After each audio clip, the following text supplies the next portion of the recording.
Presiden Trump mengumumkan kerangka perjanjian perdagangan timbal balik dengan Indonesia yang akan membuka akses pasar yang signifikan bagi para petani dan produsen Amerika Serikat pada sektor pangan dan pertanian. Indonesia juga berkomitmen untuk menghapus berbagai lisensi impor yang selama ini membatasi akses produk Amerika Serikat ke pasar domestik. Dan importir pangan Indonesia pun merespons turunnya hambatan tarif dan non-tarif bagi eksportir Amerika Serikat akan berdampak pada penurunan harga jual dan tidak mengganggu iklim usaha mikro, kecil, dan menengah. Dalam kerangka negosiasi perjanjian perdagangan timbal balik yang diumumkan Amerika Serikat 22 Juli 2025 akan menjadi dasar perjanjian perdagangan yang detail teknisnya masih terus dibahas antara kedua negara. Menko Perekonomian Erlangga Hartarto mengatakan impor pangan yang dilakukan Indonesia adalah komoditas yang tidak diproduksi dalam negeri. Antara lain kedelai, gandum, dan kapas dengan nilai 4,5 miliar dolar Amerika. Di mana importasi komoditas pangan tersebut justru meredam inflasi komponen harga bergejolak. Kemudian terkait dengan impor pangan, kita ketahui yang kita import adalah yang tidak diproduksi, kedelai, gandum, dan kapas. Dan kedelai dan gandum ini berpengaruh terhadap inflasi volatile food.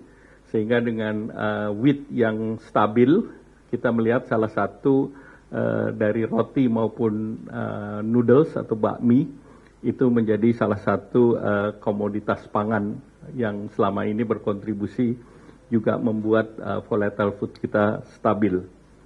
Kemudian terkait dengan neraca komoditas, kita sudah sampaikan bahwa neraca komoditas bukan pembatasan impor, tetapi itu lebih kepada data dari supply dan demand. Dan ini tidak ada pembatasan melalui neraca komoditas.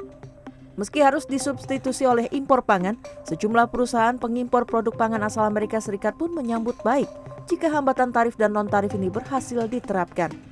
Karena ujungnya akan berdampak pada penurunan harga jual ke konsumen. Impor serealia siap makan misalnya, berpotensi turun antara 10-17% dari harga jual di kisaran Rp100.000 ukuran kemasan 500 gram. Saya sih mengharapkan ya ada dampak sangat positif bagi kami. Karena ya sebagai importir barang-barang US, kita ketimpa sama kursnya ke rupiah ini kan sangat tinggi gitu loh. Ditambah import duty kami juga di Indonesia sangat tinggi. Jadi harga pastinya kalau imported product kan harganya mahal. Saya pengen imported product itu apalagi makanan sehat biar orang Indonesia bisa mempunyai healthy lifestyle. Pengennya tuh affordable gitu, yang pastinya harga lokal produk sama imported produk pastinya berbeda dong. Pastinya lebih mahal, tapi nggak mau sampai nggak bisa. Sukanda Jaya yang mengimpor berbagai jenis makanan dan minuman termasuk tepung juga sudah memperkirakan potensi penurunan harga di tingkat konsumen. Ya bila bisa diturunkan lagi ya memang lebih baik bagi pelaku importir ya. Untuk distribusi makanan dan minuman, ya. Tapi ya kalau tidak pun nggak ada masalah. Ya. Nggak akan ada berpotensi untuk menurunkan harga kepada konsumen, Pak? Tentu ada efeknya. Cuman kan sekarang sudah rendah 5%.